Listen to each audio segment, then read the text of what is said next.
앱을 만들 때 가장 많이 함몰되는 게 뭐냐면 개별 함수나 개별 클래스에 함몰되는 경우가 굉장히 많습니다.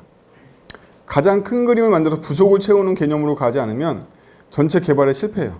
맨날 만들다 말게 된단 말이에요. 그렇죠? 전체 왁구를 먼저 완성하고 그 다음번에 차근차근 채워가면 돼요. 심지어 제가 못 채워도 딴 사람이 채워줍니다. 그럼 완성할 수 있어요. 딴 사람이 옆에 친구라고 생각하지 마세요. 내일의 나, 뭐 한 달 후에 나, 뭐 이런 사람들이 완성해 주거든요. 근데 이게 없으면 완성이 안 돼요. 그렇죠? 제가 여기서 딴 사람이라고 그러면 그냥 무조건 언젠가의 나라고 생각하시면 돼요. 우리는 매일 분시술 하잖아요. 그렇죠? 이렇게 해서 테트리스를 만들 수 있게 됐어요. 그러면 앱이 세팅을 참고하잖아요. 근데 이러면 앱이 세팅에 대한 전압 변수 의존이 있잖아요. 이건 좋지 않다. 따라서 우리는 어떻게 하고 싶다? 세팅을 보내주고 싶다. 그럼 앱의 괄호에 set이라고 넣어주면 되겠죠? 앱의 괄호에 set이라고 넣어. 3번 셋줄. 그리고 저 인자도 set으로 바꿔. 이렇게 해서 전압 변수를 지역 변수로 세탁하고 앱 내부에서는 전압 변수 인식을 안 하는 걸로 세탁할 수가 있어요. 스코프 세탁이라고 불러요. 전압 변수는 존재하든 말든 앱 내부에서는 인식하지 않을 거야. 뭐 이런 거죠. 인식하지 않을 테야. 그리고 우리는 유저 스트릭트를 먼저 붙이고 시작합니다. 우리가 이 다른 브라우저에 로딩되어 있는 모든 자바스크립트에 대해서 우리가 뭐라고 할 생각은 없고 우리가 만드는 거 유저 스트릭트 할 거야. 다음표. 유저 스트릭트. 다음표. 다음표. 다음표 힘들어? 다음표. 그 안에다 유저 스트릭트라고 쓸 거고. 유저 띄고 스트릭트. 어렵네. 그쵸? 총만 달렸다고 그랬죠, 제가. 총무가 유저 스트릭트를 모르네요. 유저 스트릭트는 깐깐하게 검사하는 거야. 근데 유저 스트릭트 모드를 함부로 다 쓰면 안 되죠. 어떤 라이브러리를 저거에 죽을 수도 있어요. 우리가 감당할 수 있는 건 우리가 만든 앱뿐이에요. 그러니까 앱 안에서 설정하는 거예요. 기본 모양이 나왔네요. 이제 외부에서 셋도 공급되고 앱 만들고 앱 이니셜라이즈 하면 되니까. 그쵸? 대충 감이 왔어요. 자, 뭐 그렇다 치고 최초에는 위에 유틸리티 함수들을 만드는 게 일반적이에요. 유틸리티 함수들을 외부에서 가져올 수도 있는데 외부에서 가져온 유틸리티를 또 공부해야 되는 부담이 있죠. 그래서 유틸리티 셋을 가져오다 보면 어떤 일이 생기냐면 A라는 유틸리티의 기능이 3개 필요하고 B라는 유틸리티 기능이 4개 필요한데 사실 A는 유틸리티가 함수 100개로 돼 있고 B도 함수 100개로 돼 있으면 어쩔 수 없이 2개의 유틸리티를 가져오면 함수 200개를 가져오게 되죠. 그래서 기존에는 많은 기능들을 외부 라이브러리에 의존하면 의존할수록 더 많은 용량과 쓸데없는 데이터들만 많아지는데 ES6에서는 자기가 라이브러리 정의하기가 굉장히 편해요. 그래서 웬만한 것들은 그냥 만들어 써도 돼요. 그리고 만들어 써보는 연습을 하시고 그 다음번에 라이브러리 쓰셔도 안 늦습니다. 그래서 저는 현재 여러분 수준에서는 계속 만들어 보시는 걸 추천해요. 첫 번째 만들어 볼 유틸리티는 이건 그리고 제 제안인데 저는 이 앱.js의 앱이 인텐트 하나를 먹는 게 싫어요. 다 밀려야 되기 때문에. 그래서 그냥 엔터를 위아래로 2번씩 띄워주고 엔터. 여기도 엔터. 그리고 5번째 줄에서 엔터. 그 밑에는 안 띄워도 돼. 자, 유저 스트릭트만큼 하나를 띄워서 여기 공간을 만들고 전 보통 시작하거든요. 이렇게. 안 그러면 코드 전체가 다 탭이 밀리기 때문에 보기가 힘들어지죠. 탭을 손해보니까. 이렇게 지정합니다. 첫 번째로 만들어 볼 유틸리티는 파일문을 대체하는 함수예요. 리피트라고 만들어 볼까요? const repeat. 자, 이거 뭐 받을까요? 카운트 받고요. 아니, 하나 더 받을 거야. 컴마 .arg를 받을 건데 이 형태를 생각해 보면 어떤 함수를 받아가지고 함수를 루프 돌릴 건데 왜 arg를 .으로 받냐? 그 함수한테 인덱스 말고 제가 넘기고 싶은 값들도 되게 많단 말이에요. 그러면 그 값들을 넘겨주면 그 값들이 다 들어오는데 나머지 마지막에 있는 함수한테 그 값을 넘겨주는 식으로 바꿀 거예요. 이걸 짜보죠. 이걸 짜보면 const f는 함수는 arg.pop 하면 나오겠죠. 제일 마지막에 있는 게 함수라고 했으니까. 그렇죠? 이렇게. 그러면 이미 arg에서 하나가 빠져나간 상태일 거예요. 팝으로 때렸으니까. 그렇죠? 그리고 for를 돌면서 let i는 0 했어? i는 카운트보다 작고 i 뿔뿔. 카운트보다 작은데 뭘 한 거지? 중괄호 필요 없고 F한테 아니 옆에다 써. F한테 가로 열고 I, 점점점 띄고 하나 또 ARG. 자, 이러면 우리가 원했던 인자와 인덱스를 다 보내줘서 원하는 루프를 돌 수 있게 됐죠. 세미콜론 찍어라 끝에. 예. 이것만으로 많은 파일문과 포문이 없어지겠죠? 그렇죠? 이것만으로 많은 파일문과 포문이 없어질 거예요. 귀찮거든. 포문 맨날 쓰려면 함수가 아니기 때문에 값으로 처리도 안 되고. 여러분들 문은 뭐라고 그랬죠? 문은 컴파일러한테 주는 힌트다. 따라서 값이 되지 않아. 흔적이 남지 않아. 그래서 값이 들어갈 수 있는 자리에 식이나 값이 들어갈 수 있는 자리에 들어갈 수가 없단 말이야. 귀찮아. 그래서 문을 일단 함수로 감싸면 함수는 값이 되기 때문에 아무 식이나 집어넣을 수 있어요. 사망식에도 집어넣을 수 있고 함수의 인자로 보낼 수도 있고 리턴 값에서 쓸 수도 있고 여러 가지 쓸 수 있죠. 그래서 문을 기본적으로 많이 쓰는 문들은 함수로 감싸는 게 정상입니다. 끝이야. 밑줄 필요 없어. 세미콜론 찍고. 세미콜론 안 찍니? 회사에서? 자, 그런 논쟁이 많죠. 세미콜론 찍어야 돼, 안 찍어야 돼? 무조건 찍으세요. 네. 무조건 찍으세요. 왜? 미니파이 하면 깨져요. 뭐 아무리 멋있는 말을 해도 소용없어. 미니파이 하면 깨져요. 무조건 찍으세요. 아, 이건 어쩌고저쩌고 다 필요 없습니다. 미니파이 하면 깨져요. 무조건 찍어요. 그렇죠? 무조건 찍습니다.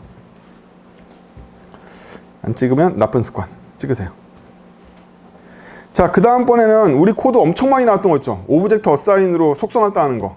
그래서 걔를 띄었으면 붙여. 콘스트, 대문자, PROP, 프루프라고 해서 프로퍼티를 지정하는 함수를 만들어 볼까요? 얘는 인자로 셀프와 V를 받으면 되겠죠. 예. 그래서 화살표 필요 없어. 그거 중괄호 필요 없어. 오브젝트 어사인 셀프 컴마 V 셀프 컴마 V. 네. 이렇게 하면 V 하나밖에 못 받잖아요. 그쵸? V 하나밖에 못 받아요. 귀찮아. 점점점 V로 만들고 점점점 V로 하면 돼요. 여러 개 넣을 수 있죠. 네. 오브젝트 어사인은 원래 최초의 인자를 값으로 넘겨주기 때문에 그 효과도 똑같아요. 이제부터 프로프를 이용해서 오브젝트 어사인을 생략할 수 있겠죠. 이런 뭐가 되냐면 코드의 의도가 반영돼요. 내가 이 오브젝트 어사인을 쓰는 거는 저 셀프한테 속성을 넣기 위해서 쓴 거야 라는 의도를 만들 수가 있죠. 그래서 프로그래밍이라는 건 나만의 단어를 만들어가는 거다 라고 생각하시면 돼요. 그 다음번에요, 저희가 엄청 많이 쓰는 패턴 중에 템플릿 메서드 패턴이 있었죠. 부모에는 클리어가 있는데 자식에는 언더 클리어가 있다든지, 부모에는 렌더가 있는데 자식에는 언더 렌더가 있었다든지. 그쵸? 이 패턴 엄청 썼잖아요. 저번 시간에 배웠던 렌더만 하더라도 바깥쪽 렌더, 부모 쪽에 있는 렌더러의 렌더를 호출하면 여기서 데이터 검사만 해주고 자식 쪽에 있는 언더 렌더 호출해서 실제 일을 하잖아요. 예, 이거를 저희 템플릿 메서드 패턴이라고 그런다고 그랬죠. 이 템플릿 메서드 패턴에 따르면 어떤 애는 오버라이드를 반드시 해야 되는 함수가 있고요. 어떤 애는 템플릿으로서 걔를 호출해야 되는 함수가 있단 말이에요. 근데 저희가 쓰는 템플릿 메서드의 패턴이 뭐냐면 패턴이 언더를 붙이는 패턴을 쓰고 있었죠. 근데 이거를 여러분들 암묵적으로 클래스에서 암묵적인 규칙으로 우리가 쓰고 있단 말이에요. 그럼 이 명시적인 규칙으로 바꿔보자는 거지. 그럼 걔를 적용하기 위해서 먼저 샘플이 되는 서브데이터라는 클래스를 만들게요. 엔터 치고 콘스트 서브데이터는 클래스. 자, 이 서브데이터는 스테이지, 랭킹 혹은 스코어 같은 데 반영될 부모 클래스인데 얘 컨스트럭터를 보면요. 리스너 받아서 어떻게 하면 되지? 저 위에 프루프 지정한 게 막 무색하죠? 방금 전에 만들었는데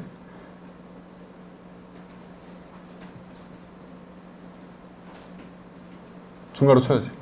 리스너에 걔를 중괄호로 감싸야지. 오브젝트 어사인 중괄호 받으니까 이렇게 된 거죠. 예. 프루프가 있으니까 훨씬 좋아졌죠. 오브젝트 어사인보다 뭐가? 코드를 읽기가 쉬워졌어요. 의미를 파악할 수 있는 단어로 바꿨기 때문에. 이거 해주고 또 뭐 해주죠? 노티파이 해주죠. 노티파이 인자 필요 없고 if this.listener가 있으면 그렇죠? 디스점 리스너를 호출해주는 그만이죠. 중괄호 필요 없어. 아니 일단 써. 괄호. 자, 노티파이 됐고 클리어. 패널들은 클리어 할 줄 알아요. 그렇죠? 클리어도 정의해 봅시다. 그래서 이때 뭘 할 거냐면 이때 디스.언더 클리어로 호출할 거란 말이에요. 패턴을 봐두죠. 디스.언더 클리어. 그럼 자식들은 언더 클리어를 만드는 식으로 작동할 거잖아요. 템플릿 메소드 패턴에 의해서.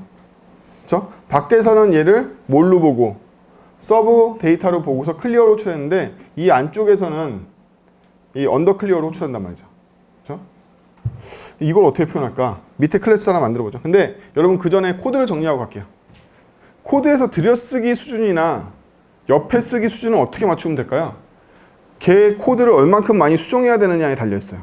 이 코드 수정할 일이 있을까요? 거의 없어. 옆으로 다 한 줄로 만들어 버려. 얘도 마찬가지. 한 줄로 만들어. 땡겨. 겁내지 말고 땡겨. 여기도. 이래도 되는 코드죠.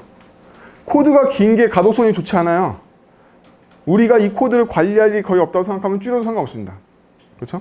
언제나 똑같은 포맷을 쓰는 게 중요한 게 아니라는 거예요. 실제 코드를 쓸 때는 내가 주의를 기울여야 되는 것들만 주의를 기울이면 되거든요. 얘는 잠깐 화두에 있으니까 잠깐 두기로 하고 밑에다 클래스 하나 더 만들어 보죠. 드디어 컨스트 스테이지를 만들어 보도록 하죠. 상속받죠. 익스텐즈로 서브 데이터를. 뒤에까지 잘 보이시죠? 자, 그러면 얘는 언더 클리어를 생성할 책임이 있잖아요. 언더 클리어. 그럼 얘가 뭐 하냐면 dis.stage는 0 만들고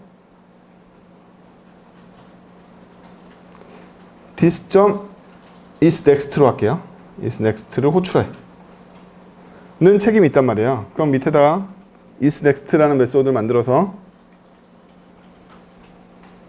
구현해 보면 if disStage 플러스가 뭐랑 같으면 max인 거죠? set.stage에 있는 대문자 set stage에 있는 .max 면 return pulse를 하면 되죠. 더 이상 뒤가 없으니까 엔터. 아니면 else인 상황이죠. else 중괄호 치고 dis notify 한번 해주고 return true 해주면 되겠죠. 네. 나 저런 상수 없는데? 정상입니다. 상수보다 먼저 셋에다가 있을 상수 키를 이용해서 만들고 코드가 아예 상수 기반으로 가야 돼요. 저렇게 맥스 값을 어디에 지역 변수에 상수항에 잡을 생각도 하지 마. 처음부터 셋이 있어. 셋에 넣을 생각을 처음부터 하고 있어. 그래서 만든 거예요. 만든 즉시 가서 해야겠죠. 세팅 가서 스테이지 만들고 콜론 맥스는 10 이거 하고 온 거죠. 네. 여러분들 나중에 매직 넘버를 성공적으로 뺄 수 있을 거라고 기대도 하지 마세요. 못 빼요. 못 찾습니다. 못 찾아요. 코드 많아지기 때문에 아예 처음부터 매직 넘버가 나오는 순간 상수를 잡을 생각도 하지 마세요. 무조건 설정을 보내야 돼. 이때밖에 없어 기회가. 나중에 찾을 수 있다고 생각하시면 큰 착각이에요. 왜? 그게 변수로 돼 있기 때문에 뭔지 구분할 수 없어요. 얘가 설정용 파일 이 값인지 뭔지 구분이 안 된다. 처음부터 설정인 애들은 다 설정을 보내야 돼요. 무조건. 이거밖에 없어요. 그래야지 제가 이 테트리스를 10판짜리 게임에서 15판짜리 게임 할 때 어떻게 한다? 관리자가 지네 관리 페이지 가서 15 이렇게 고치고서 서밋 누르면 게임에 반영돼 버린단 말이죠. 그렇죠? 네. 상수는 마지막에는 관리자 페이지로 간다고 생각하시면 돼요. 무조건 처음부터 셋으로 빠져나와 있어야 돼. 돌아가서 자, 그러면 여기까지는 이제 순조롭게 됐는데 뭐가 마음에 안 드냐면 얘네 관계가 명확하지가 않은 게 마음에 안 들어요. 얘와 얘의 관계가 명확하지 않아. 그러면 얘와 얘의 관계는 뭐예요? 얘와 얘의 관계. 클리어를 호출하면 언더 클리어를 호출할 거가 관계인 거 아니에요? 이게 바로 템플릿 메소드로 호출할 거라는 뜻이에요. 얘 입장에서는 뭐가 명확하게 표현돼야 되죠? 이 언더 클리어가 있는 이유는 우연히 언더 클리어가 있는 게 아니라 부모 클래스에 있는 클리어용 오버라이드한 템플릿 메소드용 메소드야. 뭐 이런 게 정확하게 표현되는 게 중요한 거잖아요. 여기 의도가 표현이 안 된다는 거야. 그래서 우리는 이 의도를 표현하고 싶어.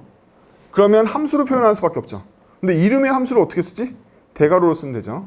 이게 ES6의 장점이야. 여기부터 바꿔볼까요? 대괄호로 바꿔봐. 그럼 이 대괄호에 얘가 왜 만들어졌다? 오버라이드로 만들어진 거야. 오버라이드로. 오버라고 쓸까요? 대문자로.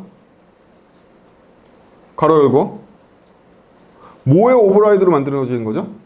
서브 데이터에 있는 서브 데이터. 컴마.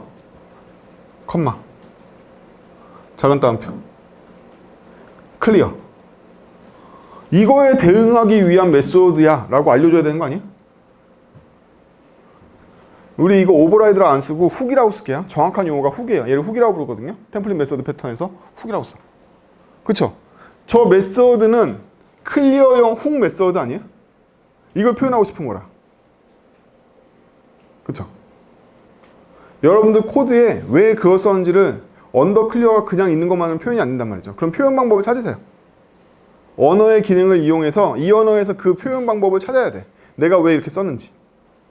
그럼 얘도 비슷하지 않을까요? 얘도 어떻게 볼 수 있어요? 누구로 출한 거예요? 훅으로 출한 거죠. 훅을. 그쵸? 이걸 템플릿 메소드 패턴의 발현이니까 TMPL 대문자 TMPL PL 가로 열고 this 컴마 작은 따옴표 클리어. 얘를 호출한 거죠. 템플릿 메소드의 클리어로 호출한 거죠. 호출해야지. 가로가로까지. 이렇게 표현하고 싶다는 거야. 그래서 얘기의 요점은 뭐냐면 언어에서 지원 안 하면 함수로 표현하면 돼요. 언어에서 지원 안 하면 함수로 표현하면 된다. 이제서야 아까보다 복잡해진 것 같지만 언더 클리어면 됐던 것 같지만 얘가 훨씬 더 좋은 거죠. 이게 왜 존재하는지 아니까. 이제 이거 보면 무슨 생각해요? 아, 서브 데이터 클리어에서 얘를 훅으로 쓰나 보다 라고 알 수 있게 됐죠. 응? 코드가 리더블하다는 건 그 코드의 의도가 다 표현되어 있다는 거고 표현할 방법이 없으면 함수로 표현하면 됩니다. 만들어. TMPL과 훅. 엔터 치고 훅. 만들 수 있나? 만들어 볼까요? 어떤 과정을 만들어야 되죠? TMPL을 인자 2개 봤죠? 예, 셀프하고 메소드 봤죠? 그러면 얘가 뭘 호출하면 되죠? 언더 붙은 메소드로 호출하면 되겠네요? 그쵸? 근데 언더 붙은 메소드가 없으면 죽여야 되지 않나요? 그쵸? 죽이는 것까지 얘가 책임져야지만 안정성이 확보돼요. 근데 자바스크립트에서 스로우는요, 문이에요, 문. 그래서 값으로 쓸 수가 없는 게 굉장히 단점이에요. 그래서 ES 2019 정도에 반영되어야 할 스펙에는 스로우 익스프레션이라는 게 있습니다. 스로우를 표현식으로 쓸 수 있게 되는데 그 전까지는 문이기 때문에 우리가 스로우를 문에서 식으로 쓰려면 식으로 감싸야겠죠, 함수로. 그렇죠? 그래서 const 위에다가 그 윗줄에다가 미리 정의하고 와야 돼. const 대문자 에러 ERR까지만 쓰자.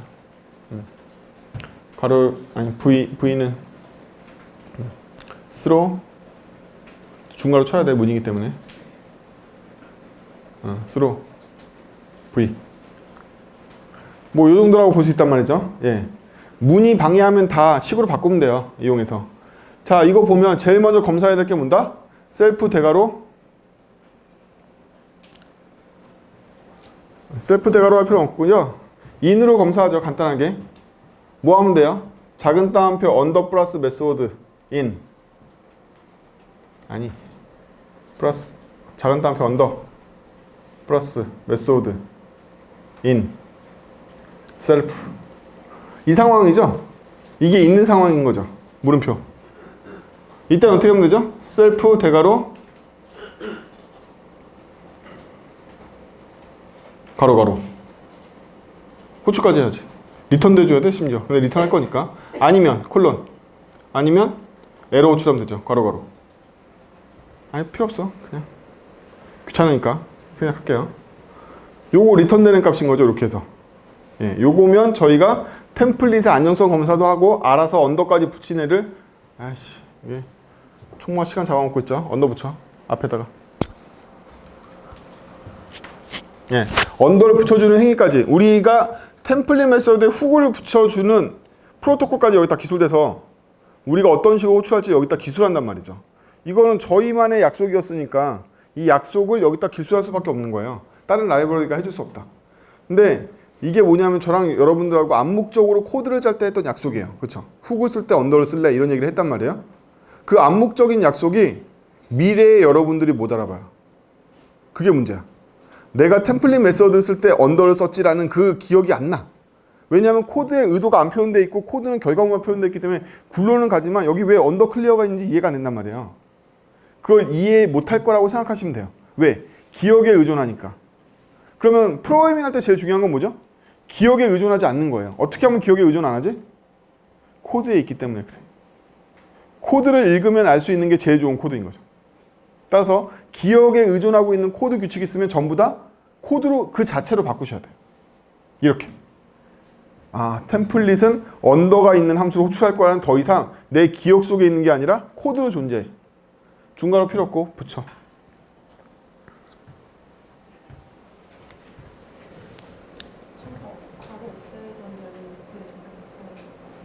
네? 다시.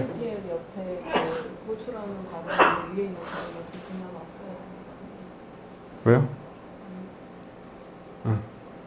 사망식의 3일 경우에는 셀프 메소드의 괄호괄호가 호출될 것이고 아니면 에러가 호출될 것이고. 아, 그러네요. TMP를 뒤에 호출하는 이유는 이런 있으면 안 되죠. 따라서 거꾸로 여기에 인자를 보냈던 생각을 하면 안 되는 거. 지우고 대신에 여기다 인자 보내려면 이 뒤에다 보내겠죠. 컴마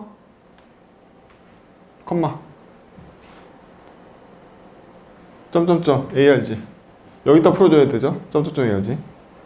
디테일 좋아요. 그럼 이제 하위 함수한테 인자도 다 보낼 수 있게 됐죠. 예, 인자 다 보낼 수 있게 됐어요. TMP를 완성했어. 예, 훅도 완성해야겠죠. 훅의 결과는 언더 클리어 아니에요? 언더 클리어? 그쵸? 일단 받는 건 P를 받고요. 페런트 컴마 메소드 이름 받았죠. 메소드. 이거 받아서 제일 처음에 검사한 게 뭘까요? 페런트에 해당 메소드가 있는지부터 검사하는 거 아니에요? 그쵸? 그쵸? 따라서 p.prototype 대괄호 메소드가 있으면 있는 거죠? 있으면 어떻게 있어야 돼요? 반드시 함수를 써야 되죠. 따라서 type of겠죠. 제일 앞에 type of가 함수면 equal function 물음표 그때는 리턴 값으로 뭐 반환한다? 언더 붙인 메소드 이름 반환하면 되는 거고 아니면 에러 반환하면 되는 거죠. 그쵸? 이게 훅이죠. 그래서 저희는 이 메소드 이름이 언더 클리어가 될 거고 얘는 언더 클리어 호출할 건데 제가 언더를 달러로 바꾼다고 문제 생기나요? 안 생기죠. 얘네들까지는 룩이니까. 여기에는 템플릿과 훅의 관계만 기술하는 거지 실제 메소드 이름이 뭐가 될지는 안 나온단 말이에요. 게다가 얘는 거의 정적이죠. 이 시점이 확정되잖아요. 이 클래스가 만들어진 시점이 확정돼요. 정적이란 말이에요. 정적, 동적이라는 건 꼭 프로세스의 문제가 아니라 우리가 시점을 뭘로 보냐에 달려있는데 클래스가 만들어진 시점이 확정이잖아요. 그렇죠? 언더 클리어가. 그 이후 안 바뀐단 말이죠. 네. 그래서 얘는 외부에서 호출 못하게 하려고 저희가 감춰놓은 것 같지 않아요? 얘는 누가 호출해야 되는 메소드예요? 얘가 호출해야 되는 메소드죠? 그렇죠? 훅으로만 호출돼야 되는 메소드잖아요. 이해했어요? 얘는 반드시 훅으로만 호출할 수 있는 메소드란 말이에요. 따라서 이 훅으로 호출하는 거 외에는 얘를 여러분들 밖에서 호출할 수가 굉장히 어렵죠. 굉장히 어렵잖아요. 이걸 보고 그냥 바깥에서 호출할 수 있는 코드 짤 수는 없잖아요. 이렇단 말이에요. 그렇기 때문에 바꿔놓은 거예요. 의도만 보이게. 나중에 봐도 이 코드는 템플릿 메소드 패턴의 훅이구나. 어떤 훅인데 슈퍼 클래스에 있는 클리어 메소드의 훅이구나 이렇게 볼 수 있다는 거죠. 제가 여러분들 이해하기 편하라고 문자로 해줘서 그렇지 원래는 심볼 때리겠죠. 그렇죠? 원래는 심볼 때릴 거예요. 그냥 이해하기 편하라고 심볼 안 때리는 거죠. 자, 그래서 기본적인 객체 지향 표현을 해봐서 우리가 코드에 암묵적으로 있던 것들을 명시적으로 코드화 시켰어요. 읽을 수 있게끔. 여기까지 집착하냐고? 대규모 개발할 땐 다 집착해요. 하나도 안 빼놓고 다 집착합니다. 자, 이렇게 스테이지를 만들었으니까 이제 스코어도 만들어 봐야겠죠. 근데 스테이지 만드는 거에서 끝나지 않고 스테이지의 서비스가 두 가지 더 있었죠. 스피드하고 카운트 주는 거였는데 다 동적 프로퍼티로 만들어 버릴게요. 엔터 치고 get 스피드 그리고 get count. 카운트가 더 쉬우니까 몇 개 나온지 카운트부터 얻어보도록 하죠. 카운트는 기저값이 있었고 판마다 증가하는 값이 있었잖아요. 기본은 10개를 지워야 되는데 판마다 3개씩 추가돼 뭐 이런 거였잖아요. 그쵸? 그러면 2개의 설정값이 필요하다는 사실을 알게 돼요. 베이스 값과 판마다 증가하는 값, 이 2개가 필요하잖아요. 따라서 이 2개를 배열로 갖고 있는 카운트 값을 어디서? 전역 설정에서 갖고 오면 되겠죠. 콘스트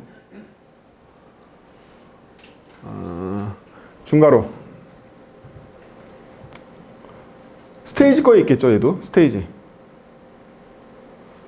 어디에 있을까요? 스테이지에 카운트에 있겠죠. 카운트. 그럼 스테이지 안에 있는 카운트니까 얘도 중괄호죠. 카운트가 중괄호야.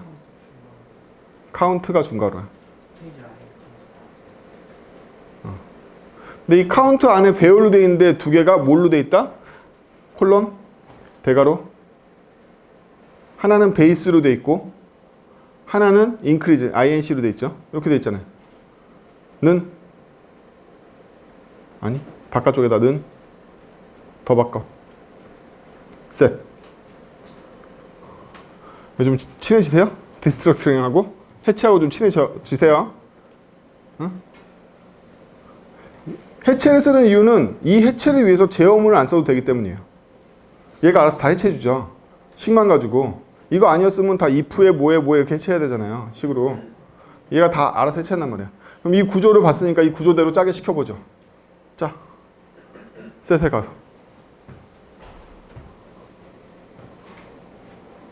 셋에 가. 어디 가? 세팅으로 가라고. 컴마 찍어야지 위에. 아니지. 전혀 모르고 있죠. 어떻게 해서 해체하는지 잘 모르는 거죠. 카운트가 배열인 거죠.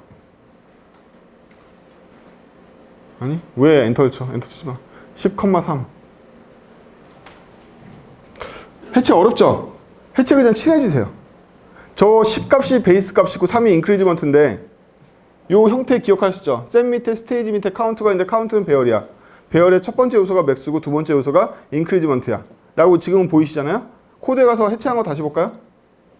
같이 따라가 봅시다. 셋이 왔는데 셋 안에는 객체로서의 스테이지가 들어있어. 객체 해체로 스테이지를 얻었죠. 스테이지도 객체의 값을 갖고 있으니까 스테이지 안에 있는 애도 그 안에 뭘 해체했다? 카운트를 해체했어. 근데 카운트도 안에 뭐 들어있다? 배열 들어있어. 배열로 다시 해체했더니 첫 번째는 누구다? 맥스. 두 번째는 인크리지먼트가 되는 거죠.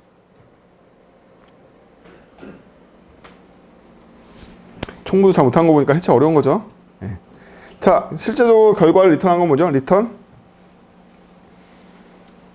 맥스 더하기 inc 곱하기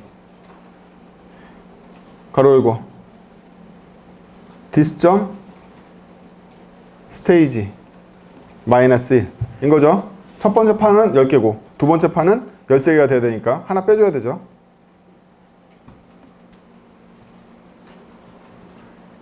그렇죠? 이게 현재 카운트 얻어가는 방법이죠. 그래서 해체가 지원되는 언어들은요, 얘에 대한 구조를 얘가 기술해요. 그렇죠? 얘에 대한 구조를 얘가 기술합니다. 굉장히 익숙해지면 어떻게 보이냐면 직관적으로 보인단 말이에요. 제 눈에는 되게 자연스럽게 힘들지 않게 보이겠죠? 아, 셋은 오브젝트인데 오브젝트한테 스테이지란 프로퍼티가 있고 그 안에 또 오브젝트가 있는데 카운트란 프로퍼티가 있는데 그 안에 값은 배열이니까 첫 번째, 두 번째 추출해야지 이렇게 보인단 말이죠. 선언적으로 바뀐단 말이야. 원래는 코드적으로 식으로 문으로 돼 있던 게 선언적으로 바뀌어버렸잖아요. 제이슨이 선언적인 것처럼. 그래서 디스트럭팅은 선택이 아니라 무조건 쓰시는 거예요. ES6에서는. 코드가 확 줄잖아요. 그쵸? 저 해체하는 과정도 없고. 게다가 제가 어디에서 나왔는지를 가장 명확하게 표현하고 있어요. 전에 말씀드렸지만 코드가 익숙치 않아서 이 코드는 안 되겠어 라고 생각한 그냥 본인이 무식한 거예요. 공부해서 익숙해지세요. 네. 자, 똑같은 걸로 스피드 하나 만들어 볼까요? 스피드 같은 경우에는요, 굉장히 어려운데 최저 스피드가 있고 최고 스피드가 있겠죠. 사람이 인식하기 제일 좋은 건 그거 아닌가요? 그래서 민맥스가 있을 거예요. 민맥스 해체. 스피드 가져오겠지. 오케이. 좀 나아졌죠? 만들고 와. 금방입니다, 익숙해지는 거. 여러분들이 제대로 용례를 보면서 같이 훈련한 적이 없어서 어려운 거지. 이게 금방이잖아. 총무 벌써 긴장하고 있잖아. 총무는 여러분들보다 더 금방 배우잖아. 두 방에 배우잖아. 그냥. 500. 최대 스피드가 500이면 1초에 2번 떨어져. 500ms이니까. 그쵸? 스피드가 빨라질수록 숫자가 작아지겠죠? 맥스 얼마로 할까요? 1초에 몇 번 떨어지게? 10번? 10번이면 100이겠죠? 100. 예. 우리가 설정하기 편한 게 있고요. 계산하는 건 저거에 맞춰줘야겠죠? 돌아가서.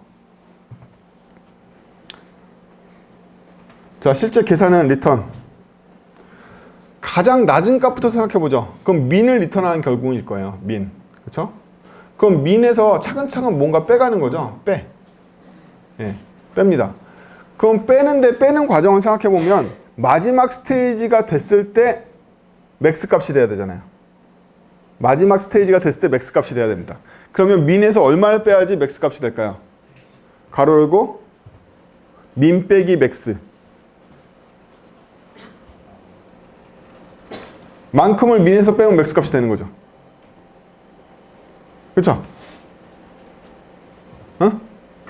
민에서 맥스 뺀 값을 민에서 빼면 빼기에서 민 없어지고 마이너스 플러스에서 맥스만 남잖아요. 어? 이렇게 빼주면 되는 거잖아. 그럼 남은 건 얘의 비율이란 말이에요. 얘의 비율. 얘의 비율은 스테이지에 달려있죠. 맥스 스테이지에 도달하면 이만큼 다인 거고 첫 번째 판은 이게 하나도 반영 안 되는 거잖아요. 선형보가는요. 중학교 수학이에요. 중학교 수학. 비례식. 여러분 중학교 나오셨죠? 따라서 곱하기. 저기다 비율을 곱해주면 되죠? 어떤 비율? this stage 가로 열고 마이너스 1 나누기 아니 가로 닫고 나누기 맥스도 얻어와야 되죠? 맥스도 해체해야겠네. 이건 스테이지 맥스로 하자. 스테이지 맥스 해체?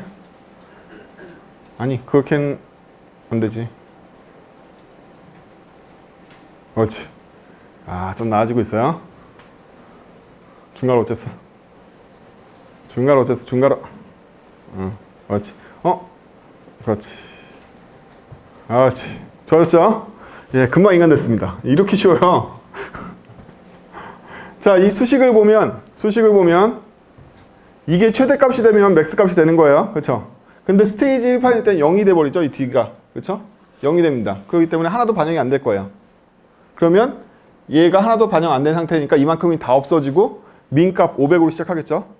스테이지가 2판이면 1이 돼서 맥스가 10판이면 10분의 1만큼만 얘가 반영되겠죠. 에? 스테이지 객체는 스테이지가 있는 거 스테이지 안에 스테이지 맥스가 뭐라고? 스테이지 안에 저 스테이지 값 뭘 얘기? 저 스테이지 스테이지지. 얘가 지금 스테이지요? 스테이지 스테이지지. 아니 걔 말고 얘. 현재 스테이지 값은 자기 스테이지 객체의 스테이지 값으로 갖고 있죠. 아니잖아. 맞잖아 이거 스테이지. 현재 내 스테이지 여기 있잖아. 왜? 아니 해체한 거. 해체한 거 왜? 스테이지가 앞에 있는데. 스테이지 앞에 이미 있네. 스테이지 맥스만 있으면 되네. 그렇죠? 총무가 시간 잡아먹고 있다. 네. 좋아요. 벌써 따라오고 있어 다들. 좋아. 해체가 이렇게 쉬워요. 해체가 이렇게 쉽습니다.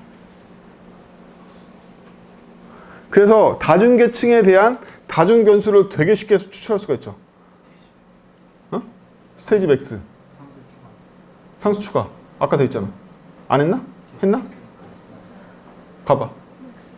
맥스 없네. 맥스 있잖아. 네가 맥스인데 스테이지 맥스라고 썼을 뿐이지. 자, 이 경우에는 돌아가. 맥스를 스테이지 맥스로 추출해야 되죠. 어떻게 하면 되죠? 앞에다 맥스 콜론. 이렇게. 무적이죠. 무적입니다. 이렇게 해서 진정한 스테이지를 만들었어요. 스테이지 만드는 게 이렇게 빡셀 줄이야. 몰랐죠? 같이 코드 실습하면서 제가 알려드리고 싶은 건 뭐냐면 코드에 집착하는 수준을 높이지 않으면 제품이 되기 어려워요. 네, 제품이 되기 어렵습니다. 단위 테스트를 아무리 걸어도 된다고 소용없어요. 그냥 코드 자체가 견고하냐 안 견고하냐의 문제인 거지 단위 테스트로 코드의 견고함을 대신할 수 있다고 생각하시면 안 돼요. 원래 견고한 코드는 원래 견고해요. 원래 나쁜 코드는 테스트를 많이 걸어도 테스트 케이스 100개를 걸면 100개의 테스트 케이스가 통과했다는 것밖에 증명하지 않아요. 여러분들의 많은 함정, TDD 할 때 함정이 뭐냐면 나쁜 코드는요 200개의 테스트를 걸어도 200개의 테스트가 통과한다는 거 외에는 아무것도 증명하지 않아요. 201번째에서 에러가 날 거니까. 좋은 코드는 반대로 몇 개의 테스트를 걸지 않아도 각각 포인트만 통과시키면 안전한 거죠. 원래부터 로직이 안정하니까. 그럼 로직이 안정한지 안 정한지는 어떻게 알아요? 코드를 보면 로직이 안정한지 안 정한지 금방 알 수 있어요. 어떻게 하냐면 분기가 있냐 없냐로 알 수 있어요. 분기가 있냐 없냐. 얘는 분기 없죠? 예, 분기 없어요. 분기 없고 키 추출 안 되면 죽어요. undefined로 죽거든요? 죽어요. 없으면. 널 객체 참조라고 해서 죽어버려요. 그럼 죽거나 돌거나 둘 중에 하나밖에 없는 애죠. 예, 이거 맨데토리 코드라고 불러요. 얘 if 있죠? 이거 좋은 if, 나쁜 if. 좋은 if예요. 왜냐하면 맨데토리라고 불러요. if 아니면 s밖에 없는 거죠. 케이스가. 두 개가 확정이죠. if 아니면 s밖에 없어요. 여러분들이 짤 때 나쁜 코드는 뭐냐면 if, else if로 끝나는 애들이에요. 그럼 else인 경우는 어디 갔어? 그렇죠? 옵셔널과 맨데토리를 구분할 줄 알면 코드를 분기에서도 안전하게 짤 수 있어요.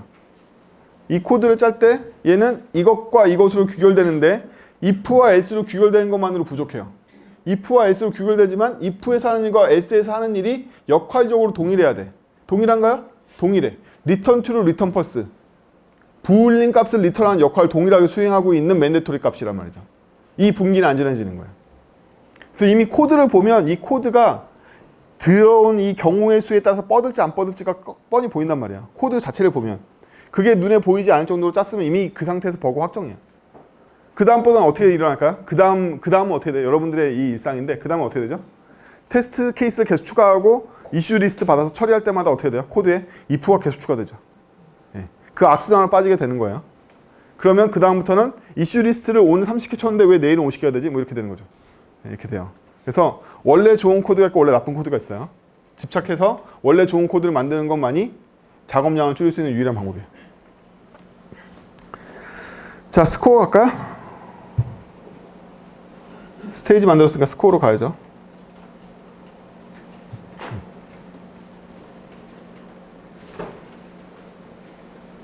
뒤에 이거 좀 줄여. 꺼. 온도 줄여. 자, 서브 데이터 확장해야지. 마찬가지로 클리어를 만들 책임이 있죠. 위에서 복사해봐, 클리어.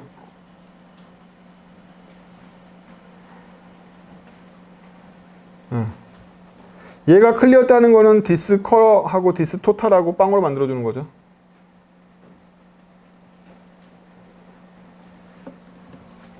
는 0, 는 0. 여러분들 이거 중복이죠. 이퀄 0 두 번 나왔잖아요. 그렇죠? 따라서 합쳐야 돼요. 쉬워. 그래서 방금 그 코드하고 이 코드하고 똑같은 것 같지만 다른 코드예요. 이 코드는 뭘 표현하고 있죠? 우항의 값을 양쪽에 적용하겠다는 뜻이에요. 제가 이 할당연산사의 작동 말씀드렸죠? 우항의 값이 반영된다고 그랬어요. 따라서 우항의 값이 여기에 반영되는데 얘는 이 값이 반영되는 건가요? 아니에요. 이 값이 반영되는 거죠? 얘는 누구 거죠? 우항 거예요. 따라서 이 0을 얘한테도 반영하고 얘한테도 반영한다는 뜻이에요. 코드의 의도를 명확하게 쓰는 거죠. 나는 두 개 다 0으로 만들 거야 라고. 아까처럼 있으면 어떻게 돼요? 아, 토탈은 1로 초기할 수도 있는 거죠. 그렇죠? 저렇게 써야지만 두 개 다 0으로 초기하겠다는 뜻이 되는 거예요. 코드의 최대한 코드를 보면 알 수 있게 쓰세요. 코드의 의도가 다 들어가도록. 그것만이 미래의 여러분들하고 싸울 때 행복해지는 방법이에요. 안 그러면 불행해져요. 그리고 노티파이 해줘야 되죠. 클리어했으면 위에서. 뭐래. 거기다 넣어야지. this.notify. 그 외에 스코어의 핵심 기능인 add가 있죠. add 라인하고 스테이지 받는 거고,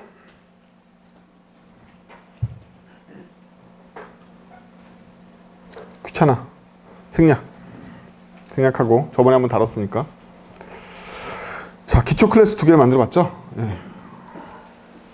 의외로 ES6의 기능을 이용해서 계산된 메서드 기능을 사용하면 많은 표현이 돼요. 이런 식으로. 자, 아까도 말씀드렸지만 얘가 봐주라고 문자를 리턴해서 심볼 리턴하면 외부에서 진짜 호출할 방법도 없어요. 그 심볼 알지도 못하기 때문에. 그렇죠. 후기 안에서 내부 데이터로 심볼을 들고 있으면 어떻게 할 방법도 없어요. 진짜로 호출할 방법도 없다는 거죠. 그래서 이렇게 해서 자기의 의도, 외부에 노출되지 않는 함수의 방법, 이런 것들은 제일 위험한 게 뭐냐면 자기가 알고 있는 언어 기준으로 얘는 없네? 얘는 왜 안 되지? 이렇게 깐다는 거예요. 대부분 까는 글들 보면 대부분 모든 언어에 모든 까는 거 보면 다 그 글이에요. 대부분 다 본인들이 무식한 겁니다. 그 언어에선 그 언어의 방법을 구현할 수 있어요. 그럼 옛날에 비주얼 베이직 가지고는 내가 어떻게 객실행했는데? 뭐 이러는 거죠. 그럼 C로는 리눅스 어떻게 만들었어? 그쵸? 윈도우는 C로 어떻게 만들었는데? 미친 거 아니야? 이런 거죠. 네. 보통 잘 못하는 사람들이 언어를 깔 때 이 언어에 이 기능인데 이 기능이 왜 이 언어에 없어? 이러고 깐단 말이에요. 대부분 됩니다. 그 언어 방식으로. 그쵸? 그 언어 방식으로 돼요. 언어학자들이 이렇게 바보가 아니기 때문에 후반에 나온 언어들은 많은 기능을 갖고 있어요. 자, 다음은 블럭 클래스. 특별한 거 없어서 지나갈게요. 블럭 클래스. 예. 그냥 선언만 해놓고.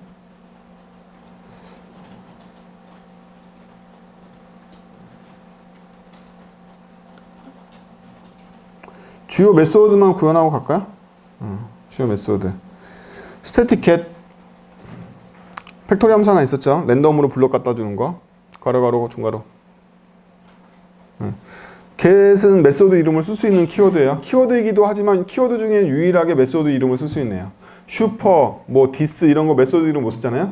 근데 get은 원래 getter, setter를 만들 때 키워드임에도 불구하고 메소드 이름을 쓸 수 있는 유일한 애예요. set, get은 쓸 수 있어요. 언어 스펙이에요. 그것도. 그 다음에 뭐 컨스트럭터 있을 테고 left, right 있었죠. 그 다음에 get 띄고 블럭. getter 하나 있었죠. 블럭 얻는 거. 현재 블럭 얻는 거. 로테이트 값 이용해서. 저 다 쓸데없는 엔터 치지 말고 다 붙여.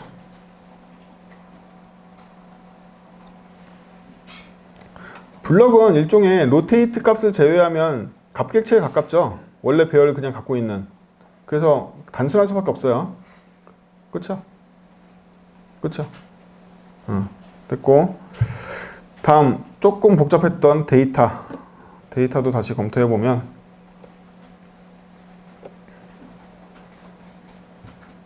어레이 상속받았죠? 그래서 컨스트럭터가 로우하고 컬럼 받았고, 자, 요것만 약간 구현해볼까요? 로우가 있으면 얘가 어레이니까 로우가 바로 이 어레이의 길이가 될 거 아니에요? 로우가 5개라는 건 5개의 길이를 갖잖아요. 그러면 제가 어레이를 상속받았는데 어레이 생성자는 기본적으로 인자로 뭘 받죠? 하나 받을 때? 길이 받죠, 길이.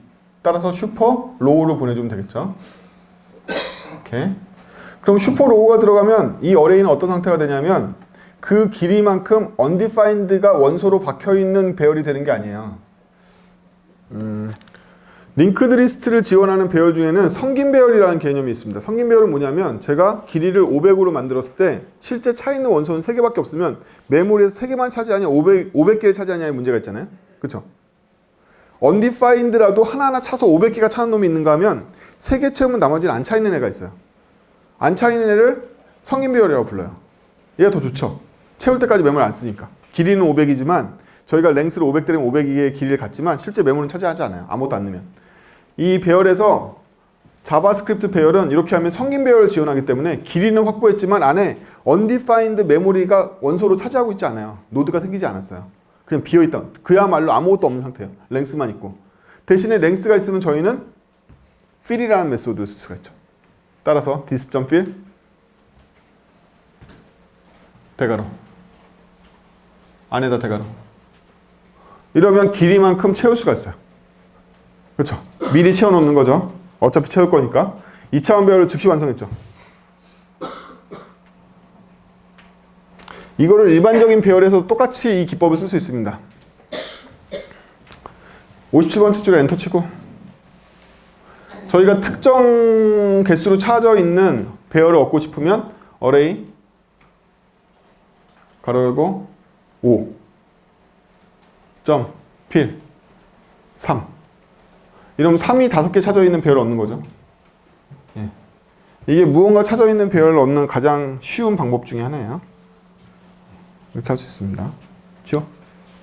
그거 그대로 응용한 거죠. 예, 그래서 로우에 맞게 처리해줬고 컬럼 값만 처리해주면 되죠. this.column은 컬 하고 싶지만 우리는 더 이상 프로퍼티를 설정할 때 이렇게 안 하기로 마음먹었죠. 따라서 proof this, 중괄호 컬이라고 써야 돼요. 왜? 이 코드의 의미는 this의 값을 갱신하는 게 아니라 this의 프로퍼티를 설정해주는 것이야. 뭐 이런 거죠. 쓸데없는 거 지우고 앞에 이거죠.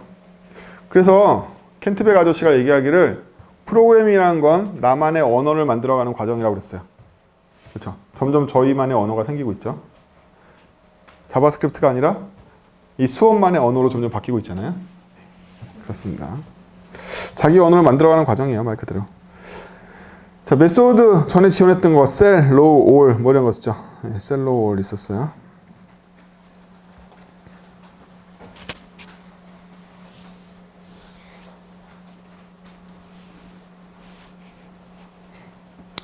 근데 이제 렌더러 볼까요? 렌더러 같은 경우에는 컨스트럭터 있었고요. 클리어 있었고 렌더라는 함수가 있어서 렌더는 아까처럼 표현하면 되겠죠. 엔터. 렌더에 V값 들어오는데 V값 검사하는 건 검사하는 거고 호출할 때는 훅으로 호출하면 되겠죠. TMPL로. TMPL 가로 열고 this, 렌더 작은 따옴표 렌더 하고 V까지 보내버리면 되겠죠. 이렇게 의도로 표현했는데 클리어 같은 경우에는요 사실 아무것도 안 하는데 오버라이드 하길 바라는 거잖아요. 그쵸? 얘는 템플릿 메소드로 쓰는 게 아니라 자식이 클리어를 구현하길 바란단 말이에요. 오버라이드 하길 바래요. 그럼 이것도 여기다가 의도를 표현해야겠죠. 그 전에 어떻게 표현했죠? 스로우로 표현했단 말이에요. 그 전 거 써볼까요? 스로우 작은 따옴표 오버라이드 느낌표 이렇게 표현해놨어요. 뭐 이것도 나쁘지 않죠. 이것도 나쁘지 않지만 이것도 반복되면 누군가 실수할 거라는 거죠. 어떤 놈은 오버라이드라고 쓰고 어떤 애는 안 쓰고 어떤 놈은 뉴 에러 리턴하고 뭐 이럴 거란 말이죠. 따라서 이거를 저희 언어로 바꾸면 어떻게 된다? is 아니 대문자 is is 언더 오버라이드 가로 이렇게 하면 되겠죠. 오버라이드 하라는 거잖아. 가서 만들고 올까? 아까 유틸리티 쪽에 가서 카피해가. 에러 바로 밑에다가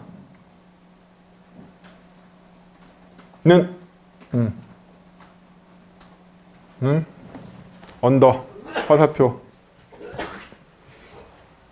뭐만 하면 돼요? 에러에다가 오버라이드만 넣어주면 되겠네요. 에러 필요 없어. 중괄호가 필요 없다고. 에러 가로 열고 오버라이드. 그쵸? 저 쓸데없는 함수 왜 만들어? 왜 만들긴? 코드가 무엇인지 미래에 나한테 알려주는 거예요. 코드로 알려줘야 돼. 주석으로 알려주시면 안 돼요. 코드로 알려줘야 된다, 반드시. 주석을 알려주면 안 된단 말이야. 주석은 코드하고 일치하지 않아요. 반드시 코드로 알려줘야 돼. 이제부터 그렇게 생각하세요. 왜 잘 짠 프로그램들은 주석이 필요 없다고 그러냐면 코드가 이미 주석화되어 있어서 그런 거예요. 코드가. 내려가봐. 내려가 쭉쭉. 그쵸? 클리어는 오버라이드 해야 되는구나를 제가 주석으로 읽는 게 아니라 코드를 읽어야 되니까 반드시 코드를 읽어야 돼요. 미래의 나에게 코드로 가르쳐주는 수밖에 없어요. 주석을 쓰면 주석 무시하는, 여러분 주석 아니잖아요. 그쵸? 저도 아닐 거예요. 주석 무시하거든요. 그래서 주석이 한가득 있어도 소용없어요. 반드시 코드로 표현해야 된다. 주석은 부가적인 거고 곧 컴파일 할 때나 뭐 할 때나 안 깨지기 때문에 주석은 다 썩어버려요. 그래서 전에 말씀드렸는지 모르겠는데 안드로이드 공식 문서, 오라클 공식 문서, jQuery 공식 문서 아무데나 가셔도 마찬가지예요. 현재 버전과 문서 일치하지 않습니다. 걔네들조차도. 당연하지. 일치할 리가 있나. 일치 안 할 거 아니에요. 그쵸? 코드 고치기도 바쁜데 언제 문서를 고쳐? 안 고쳐요. 그래서 반드시 코드로 표현돼야 됩니다. 뭐 이런 느낌이죠. 그럼 이제 테이블 렌더로 짜볼까요?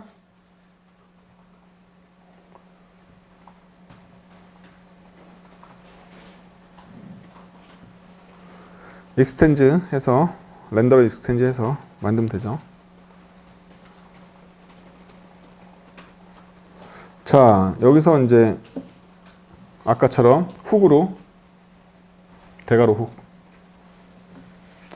렌더러 넣고 가로 열고 렌더러 왜 제대로 쓰고 썼네. 컴마 작은 따옴표 렌더 얘 훅을 만들고 있는 거죠 지금. 그쵸? 벌써 익숙해지셨죠? 아 훅을 만들으니까 이렇게 만들어야 돼.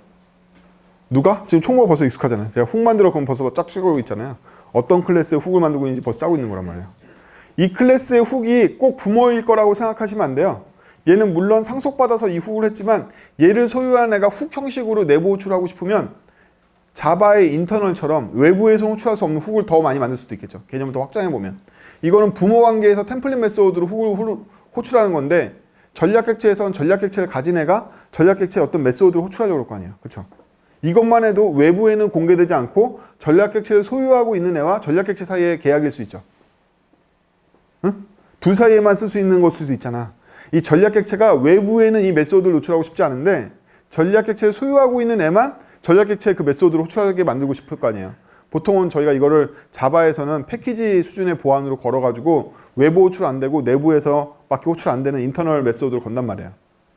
여기서 똑같이 구현할 수 있죠. 얘를 이용하면 여기가 스트레티지 패턴의 주인 인보커가 되는 거고 거기에 메소드에 뭘로 걸려있는지만 지정해 주면 되니까 여기에 부모 말고도 많은 애들이 올 수 있는 거죠. 그래서 저렇게 써놓은 거예요.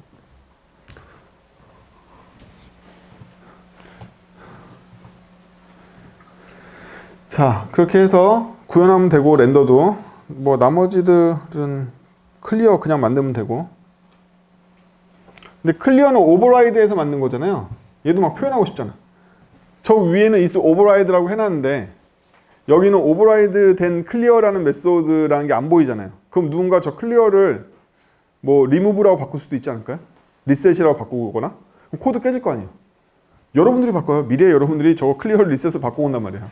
리셋이 좋은데? 뭐 이렇게 꽂혀가지고 그럼 여기에도 똑같이 표현이 돼 있어야겠죠. 이게 오버라이드 되는 게 그렇죠? 오버라이드 되는 게 표현돼야 돼요. 그럼 똑같이 대괄호 써야겠죠. 뭐라고? 오버라이드. 훅이 아니지. 그냥 오버라이드 했으니까. 대문자 오버라이드. 그쵸? 괄호 열고 렌더러에 컴마 클리어를 구현 안 해요? 생각할게요. 위에 이미 비슷한 거 구현했으니까. 그쵸? 미래에 나한테 알려줘야 돼. 여러분들 자바스크립트도 지금은 스테이지 1이라서 언제 될지는 잘 모르겠는데요. 데코레이터라는 스펙이 있어요. 데코레이터 스펙에 따르면 얘도 마찬가지로 애노테이션을 붙일 수 있습니다. 이 위에다가. 그래서 메소드 애노테이션으로 엔터 치고 골뱅이 오버라이드 이런 거 만들 수 있거든요. 만들 수 있어요. 있는데 아직 공식 스펙이 아니고 그거 바벨 쓰면 이거 설정할 수 있거든요. 추천하지 않죠. 왜냐하면 저 데코레이터 스펙이 굉장히 복잡해서 여러분들이 다루기가 굉장히 어렵고 까다로워요. 그거 마찬가지로 자바에서 여러분들이 데코레이터 쓸 때는 신나지만 애노테이션 쓸 때는 신나지만 이 중에 자바 하시는 분 중에 애노테이션 파스나 애노테이션 처리기 만들어 보신 분 있어요? 거의 없죠. 네, 그 난이도가 똑같이 적용되거든요. 이 데코레이터한테도. 그래서 된다 하더라도 일반적으로 잘 쓸까? 자바에서 다른 애노테이션 패키지 받아가지고 쓰는 것처럼 이것도 유명 패키지 받아가지고 그냥 쓸 가능성이 높거나 아마 데코레이션 패턴 이 스펙이 공식이 안 들어오고 있는 이유 중에 하나는요. 언어 기본으로 제공해줘야 될 데코레이터 스펙을 아직 확정을 못 쳤어요. 걔랑 같이 들어올 걸로 보고 있어요. 웰론 데코레이터라는 개념으로 데코레이터 스펙 외에도 시스템이 원래 제공하는 데코레이터 스펙하고 합쳐져가지고 들어올 건데 그게 웰론 심볼하고 부딪히는 면이 있어가지고 지금 망설이고 있는 것 같더라고요. 그렇죠? 그렇죠? 지금까지는 계산된 속성을 이용하는 수밖에 없어요. 앞으로 저게 나을 수도 있어요. 데코레이터보다. 네. 데코레이터보다. 네. 그렇게 해서 오버라이드도 구현했고 훅도 구현하고 그랬죠. 여러분들 이걸 이용하면 이 메소드의 용도를 훨씬 더 자세히 더 기술할 수 있겠죠. 더 자세하게 기술할 수 있습니다. 각 메소드를 이름으로 못 부르게 하는 것만으로도 되게 많은 효과가 생겨요. 쌍을 맞춰서. 그렇죠? 쌍을 맞춰서. 이거는 물론 이 함수의 결과값은 그냥 클리어가 되겠지만 중간에 검사해 주겠죠. 렌더러에 오버라이드 할 대상이 있는지, 그리고 걔를 트라이 캐치 걸어가지고 캐치에 들어오는지까지 다 검사하겠죠, 이 녀석이. 그쵸? 얘는 부모 쪽에서 가서 검사하면 에러 토해서 스로우 될 거 아니에요. 그쵸? 스로우 되는 것까지 다 검사하고 올 거란 말이에요. 아, 이거 오버라이드 용이야. 이렇게. 그래봤자 부하 안 걸리죠? 클래스 정의시 한 번밖에 안 누른 거기 때문에 부하 안 걸려요. 응? 제가 함부로 오버라이드라고 걸어도 클리어 메소드가 이런 쌍에 호응하지 않으면 안 걸리겠죠. 여기서 에러 토하고 안 걸릴 거란 말이에요. 그것까지 다 정교하게, 완전 컴파일 레벨이죠. 그것까지 다 정교하게 다 볼 수 있단 말이에요. 우리가 쌍을 맞추는 이상. 됐고 뭐 얘네들은 어차피 클리어하고 렌더밖에 없으니까 대망의 게임을 만들어 볼까요?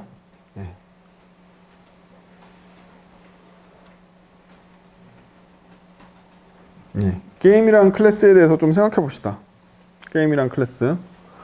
게임이란 클래스가 저번 시간까지만 해도 너무 많은 외부 의존성이 여전히 제거되지 않았고 게임에서 상태 처리기를 다 소유하려고 그랬단 말이야. 그쵸? 기억나시죠?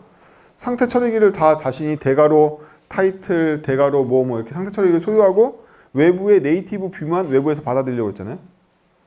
근데 그렇게 해서는 안 된다는 거죠. 왜냐하면 상태를 더 늘릴 방법이 없어. 어째서? 코드에 확정되니까. 중요한 개념이 나오는데 객체지향에서 가장 중요한 스킬은 무엇이냐면 어떻게 하면 클래스의 코드로 메소드를 안 쓸까라는 거예요. 웃기죠? 클래스의 메소드를 기술하지 않는 방법은 뭘까요? 전략 객체를 소유하는 수밖에 없겠죠. 그래서 내가 지금 소유한 전략 객체에 액션을 부르면 내가 직접 메소드를 스태틱한 시점에 확정 짓지 않아도 들어오는 객체에 따라서 유연하게 반응할 수 있는 컨테이너 같은 객체가 되어버릴 거 아니에요. 그래서 객체 지향에서 지향하는 바나 디자인 패턴이 지향하는 바나 대부분 다 이거예요. 어떻게 하면 코드로 더 많은 걸 기술하지 않고 런타임에 조합형 객체를 넣어서 목적을 달성할까? 즉 내가 이 모든 기능을 정적으로 확정짓지 않고 동적으로 다른 애들의 도움을 받아서 해결하지? 즉 객체망으로 어떻게 해결하지? 더 나아가서 어떻게 역할을 분배해서 내 역할을 더 줄여볼까? 왜? 유지보수와 관리를 위해서. 그런 관점을 갖고 있어. 그러면 게임 입장에서는요. 저번 시간에 살펴본 게임 입장에서 다시 한번 생각해 봅시다. 게임은 결국 각 상황에 맞춰서 그 상황을 그려주는 패널을 로딩하고 패널이 그림 다 그리고 나면 그 패널한테 일어나는 그 각 상황별 대처를 해주는 거잖아요. 두 개로 볼 수 있다는 거예요. 그림을 다 그려주는 패널과 그 상황에 맞춰서 뭔가 해주는 액션으로 볼 수 있다는 거죠. 그렇죠? 이 두 개로 볼 수 있다는 거죠. 그럼 일단 게임이 의존하고 있는 패널부터 다시 한번 만들어 보죠. 패널.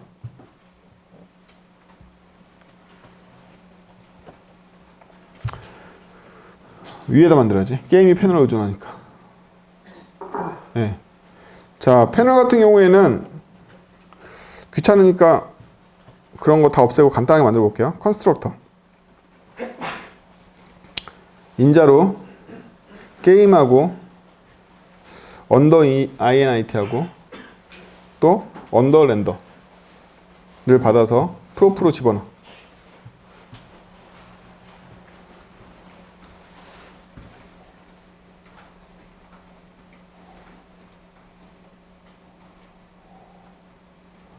자, 이렇게 되면 패널 같은 경우에는 자식 클래스를 만들지 않고 에로 함수를 넘기는 것만으로 각각 제멋대로 동작하는 인스턴스를 만든다고 그랬죠. 동작이 중요한 거예요.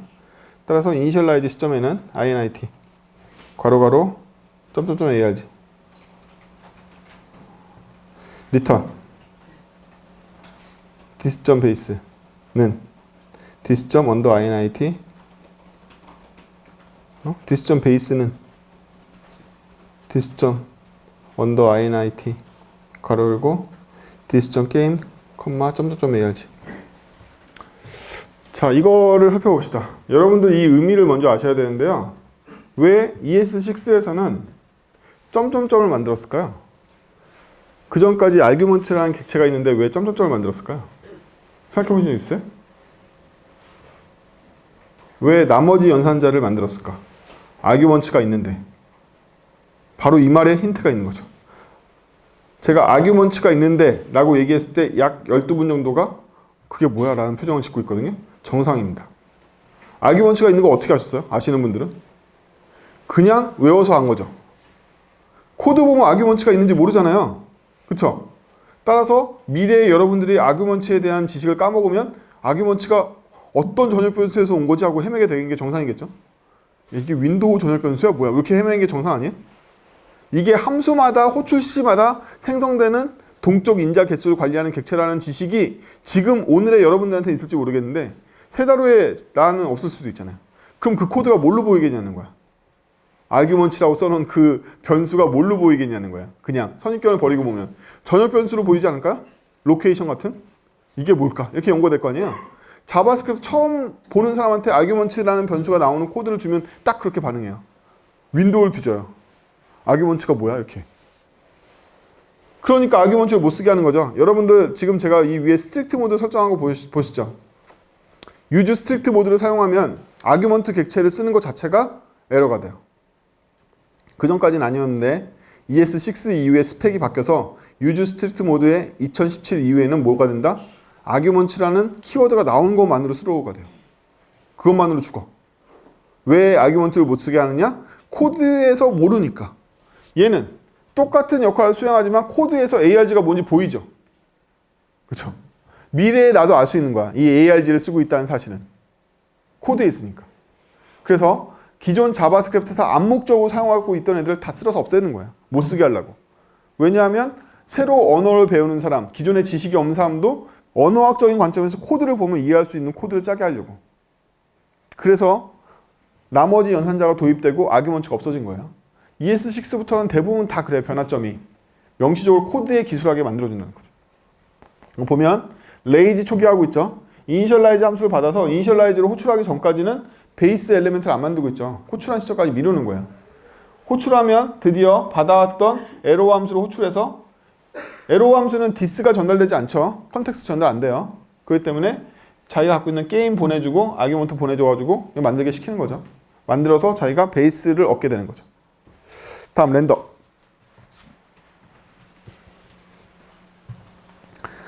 자, 렌더 함수는 어떻게 만들어야 될까요? ARG를 받고 dis.under 렌더로 호출하면 되겠죠? 보내야 될 게 많죠. 디스가 하나도 체어가 안 되기 때문에 일단 얘는 이니셜라이즈 이유니까 dis.base를 보낼 수 있을 거고요. 베이스가 되는 애를 dis.game도 보낼 수 있을 테고 마지막으로 .arg 스프레드를 보내면 되겠죠. 이렇게 해서 얘는 람다 두 개를 감싸서 처리해주는 컨테이너 같은 녀석이죠. 외부에서는 신경 안 쓰고 패널이라면 이니셜라이즈나 랜덤화 호출하면 될 거예요. 예, 이거 많이 쓴다고 했죠. 자바스크립트에서. 행동 때문에 자바 같은 경우에서는 익명 클래스라는 걸 만들거나 이러는데 자바스크립트에서는 그냥 이렇게 람다 보내면 되니까. 자, 이거를 기반으로 패널에 대해서 이해가 생겼으니까 패널을 소유하는 게임을 만들어 볼 건데요. 게임의 컨스트럭터가 컬럼하고 로우를 가질 테고요. 그 다음에 베이스 패널을 가져야 된단 말이에요. 그래서 기존에 저번 시간에 만들었던 게임을 보면 베이스가 패널이 아니라 엘리먼트를 받았단 말이죠. 그러니까 이너 HTML 따위가 들어오는 거예요. 아예 못 들어오게 하려면 베이스가 되는 스테이지조차도 뭘로 받아야 된다? 패널로 받아야 되는 거죠. 그래야지 네이티브 의존성을 완전히 없앨 수가 있죠. 그래서 베이스는 반드시 필요하니까 생성자 인저를 받는 거예요. 네, 생성자 인저를 받고 안에는 잠깐 컴마 패널 베이스 베이스 패널이라고 네, 이렇게 받는 거고요. 네, 이건 그대로 두고 그 다음번에는요 각 상황에 맞춰서 저희가 데이터를 얻어와야 되잖아요. 그럼 데이터를 얻어올 때 패널 값과 그걸 처리해줄 처리기를 동시에 얻어온단 말이죠. 그렇죠? 그래서 add state를 할 건데 첫 번째 인자는 스테이트명이 올 테고요. 두 번째 인자로는 패널이 오고 세 번째 인자로는 마지막으로 f 함수가 오면 되겠죠. 실제로 무슨 일을 할지. f는요.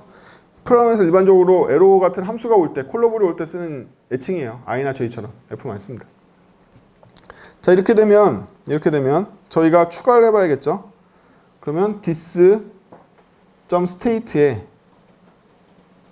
추가를 할 건데 대괄호 치고 스테이트를 추가하겠죠. 스테이트에 스테이트를 추가하는 건 F를 넣으면 될 거고요. 액션이니까 F만 넣으면 돼. 그냥 엔터. 또 디스에 패널이 있어서 패널에 해당 스테이트에 해당되는 패널을 넣으면 되겠죠. 대괄호 패널은 new 패널 인자 디스 컴마. 자, 저희가 함수 두 개를 보내야 되죠. 이니셜라이즈하고 렌더. 걔가 저 패널 안에 있을 테니까 이 패널은 형식 없이 저 두 개의 키만 보내면 되잖아요. 바로 해체할게요. 중괄호. 여기 패널로 와. 패널로 와. 중괄호. 중괄호. 거기에 뭐가 있어야 돼? init와 렌더가 있어야 되는 거지. 아니. 그냥 init와 렌더가 있으면 된다고. 패널 필요 없고. 인자로 온 패널을 지금 해체하고 있는 거잖아. 컴마. 컴마. 렌더. 그쵸? 그래서 여기에는 지워. 또 지우고. 첫 번째 이제 게임이잖아. 디스 보내야지. 컴마. 이니셜라이즈하고 렌더 보내면 되는 거죠. 그쵸? 요런 느낌이에요. 요런 느낌입니다. 여기까지 했으니까 게임에다가 하나 등록해 볼까요? 예. 이런 것들은 해봐야지 알아요. 맛을. 그쵸? 그러면 게임부터 만들어보고, 게임부터 만들어보죠, 뭐. 게임부터 만들어보는데, 저 뒤에 베이스 패널은 잠깐 두고, 게임부터 만들어볼게요. 콘스트. 아니, 뭐하니? 자, 이제 저희가 진짜 게임이 구동되는 걸 생각하면, 구동되는 코드가 필요할 거 아니에요? 구동되는 코드는 여기 들어와 있죠. 이니셜라이즈. 보이세요? 너 여기 다 어쨌어? 중괄호 닫고, 괄호 닫고, 괄호 열고, 대문자 셋.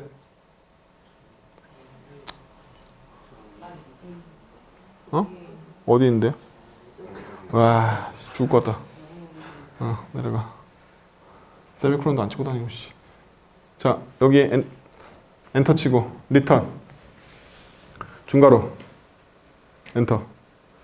이게 최종적으로 반환되는 앱인 거고, 이 안에 이니셜라이즈가 들어있는 거죠? init. 괄호. 중괄호. 이 안에서 최종적으로 게임이 실행되는 거잖아요. 그쵸?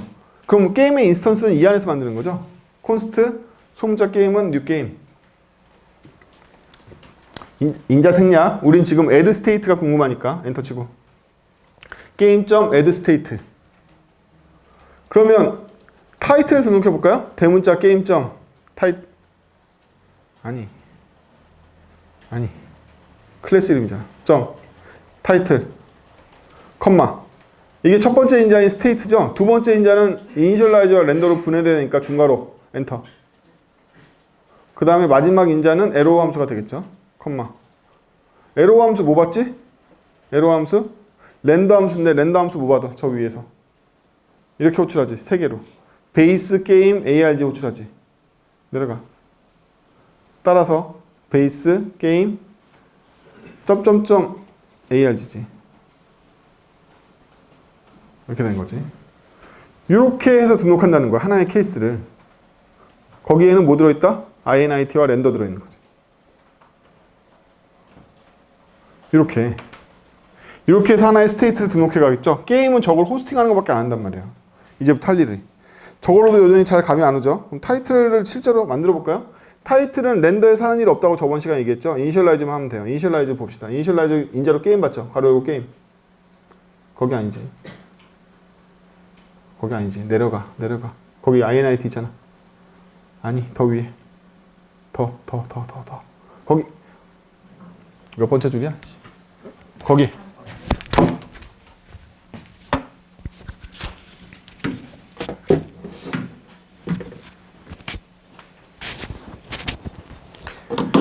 init. 총무가 못 따라오고 있죠? init. 가로 열고 게임. 이거 어떻게 할 수 있어요? 올라가 봐. 여기 보면 이니셜라이즈에 게임하고 ARG 보내고 있죠? 내려가. ARG. 중괄호. 렌더 필요 없으니까 널 때리고. 이니셜라이즈에서 타이틀 화면을 그려야 될 책임이 있잖아요. 아까 만들었던 타이틀 화면 생각해 보면 타이틀 화면 어떻게 될지 대충 알겠죠? 중괄호 썼어? 엔터. 그러면 document.query select 줄여서 그냥 셀이라고 할게요. 셀 가로 열고.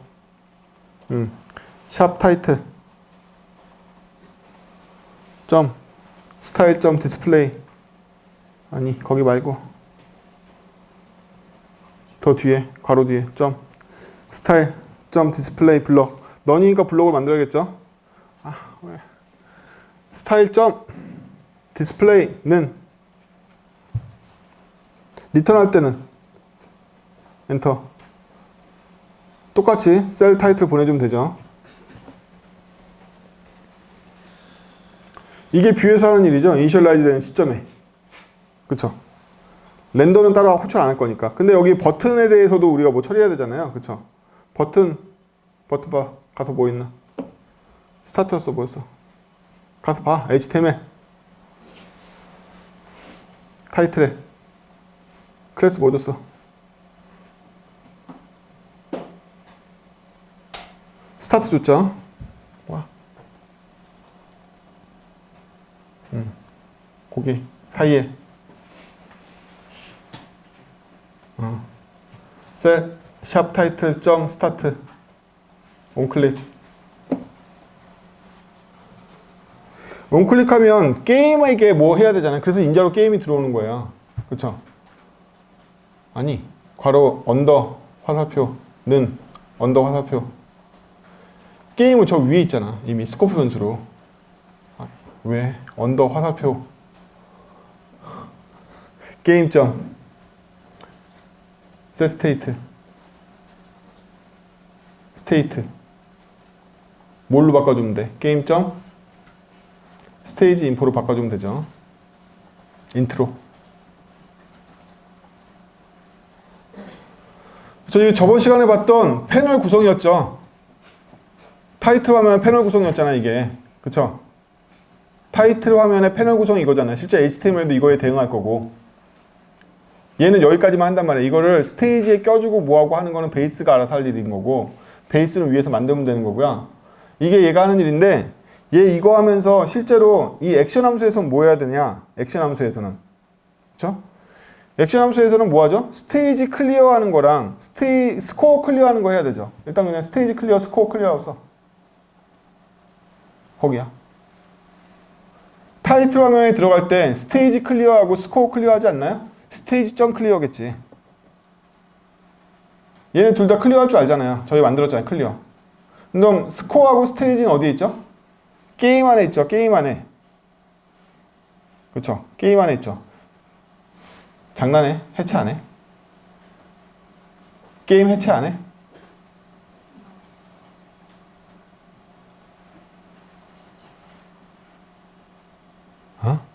게임을 해체하라니까? 뭘로? 게임을 뭘로 해체하는데? 게임 지우고 중괄호 쳐. 뭐라고 써야 돼? 우리 지금 베이스 쓰고 있나요? 안 쓰고 있죠? 베이스 필요 없죠? 언더로 바꿔. 뒤에 ARG 필요한가? 안 필요해. 지워버려. 이거죠? 이게 우리가 타이틀에서 게임이 액션상 해야 되는 일인 거고, 위에는 그래픽상으로 해줘야 되는, 패널을 해줘야 되는 일인 거죠. 이제는 완전히 어디서 빠졌다? 게임에서 완전히 빠져나왔죠. 둘 다 받아버리는 거예요. 게임에서. 응?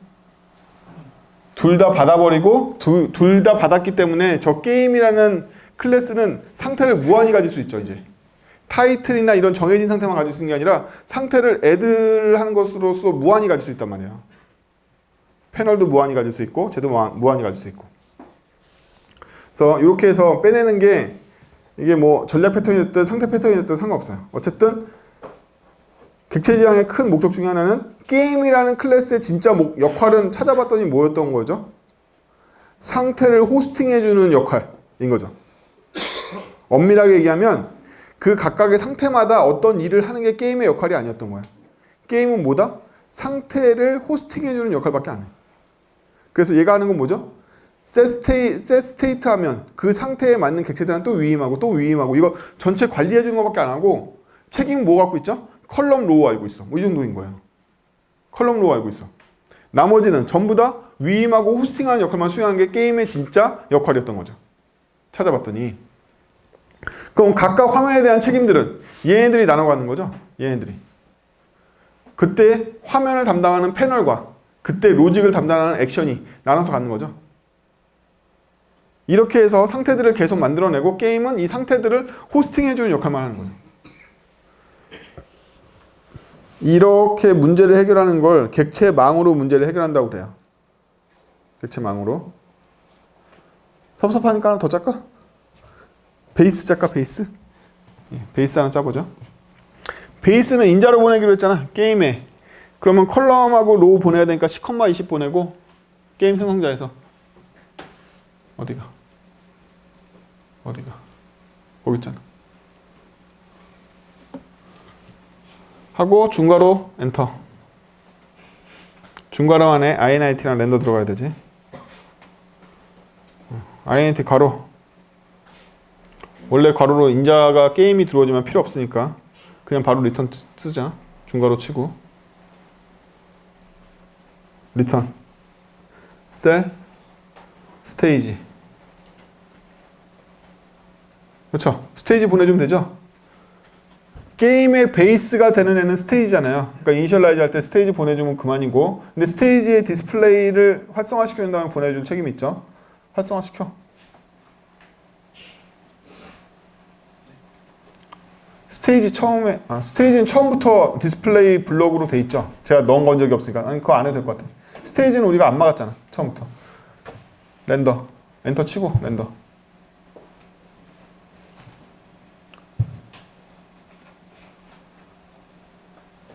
자, 베이스가 하는 일은 뭐죠? 베이스가 하는 일. 베이스에는 다양한 패널들이 들어오잖아요. 그래서 베이스가 하는 일은 어떤 상태가 되면 베이스에 있는 자식을 갈아치워 가지고 지금 현재 패널 걸 넣어주는 일을 하고 있죠. 그렇죠? 그럼 기본적으로 하는 일을 생각해 보면 인자로 들어온 베이스 알고 있잖아요. 저거 스테이지 베이스 점 inner HTML 밑에 하나 베이스 점 inner HTML은 땡땡 안에 비우고 엔터 베이스 점 append child EL이라고 쓰죠. 현재 패널에 베이스를 넣어주는 거잖아요. 이렇게 EL 아니 다운표 필요 없고 그렇죠. 이게 옛날 게임 베이스에서 하드코딩 되어 있었던 네이티브 코드였단 말이에요. 게임 안에 들어있을 시절에. 지금은 이거조차도 패널로 뺐기 때문에 패널에 렌더해서 처리해주면 된단 말이에요. 셋 스테이트 할 때마다 베이스 렌더를 한 번씩 콜출해주면 그만이라는 거예요. 그럼 얘가 베이스 말고도 인자로 기본적으로 게임은 제공되죠. 두 번째 인자 게임이고 세 번째 인자로 목을 받아야지만 가능하다? 패널을 받아야지만 가능하겠지. 상태에 따른 현재 패널 타이틀이면 타이틀 패널을 받아야 되고 스테이지 인트로면 스테이지 인트로 패널을 받아와야지만 얘가 이런 일을 할 수가 있을 거 아니에요. 그렇죠? 그럼 이제 뭐만 남았다? 추출만 남았죠? 예, 추출하면 되죠. EL 추출해 빨리.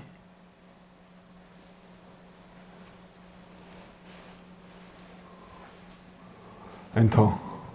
어디가? 위에서 EL을 추출해야지. 거기 말고 내려와. 그 사이에 EL 콘스트로 아니. 뭐 거기서 할 때 EL 어떻게 추출할 거야? EL 추출해봐. 패널로부터 EL 추출해봐.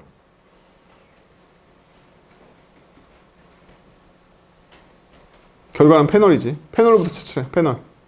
어떻게 추출할 건데? EL을. 패널엔 뭐가 있어? 베이스가 있지. 패널에 베이스가 있잖아. 아니. 디스트럭티로 추출해야지. 패널. 왼쪽을 이용해서 추출하라고.